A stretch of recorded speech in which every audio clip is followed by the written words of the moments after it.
Kung balak mong magbenta ng cheese stick, ay eto pala ang sikretong dapat ninyong malaman para malaki ang kita. Buong buo ang laman sa loob at hindi natutunaw. Sing sarap pero matipid na version. Kaya, let's get it on. Meron tayo ditong 30 grams ng cheese powder.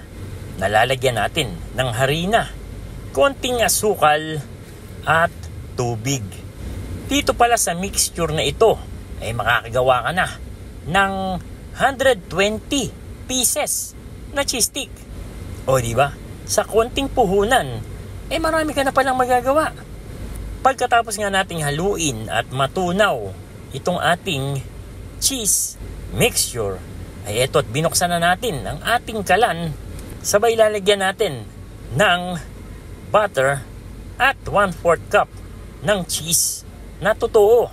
Kasi yung nilagay natin kanina ay hindi ba cheese powder. So para merong kick ng cheese, ay naglagay tayo dito ng 1/4 cup.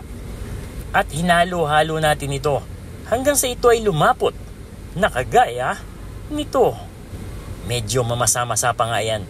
So konting halo pa hanggang sa ito ay tuluyan ng matuyo at talagang tumigas na. Set aside muna natin yan at palamigin. Samantala, atin munang hihiwain yung ating spring roll wrapper. Hiniwa natin ito sa 4 para matipid din at marami tayong magawa. Yung ating cheese mixture ay lalagay natin sa isang ziplock.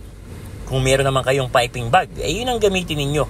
So ito yung improvised na piping bag kung wala kayo nun. Doon sa ating pagbalot, ganito lang ang inyong ilalagay. Sabay tupi doon sa pinaka gitna niya para hindi siya lumabas. At tuloy-tuloy na ang ating pag-ikot. Binasa natin ng tubig ang dulo para ito ay maging selyado.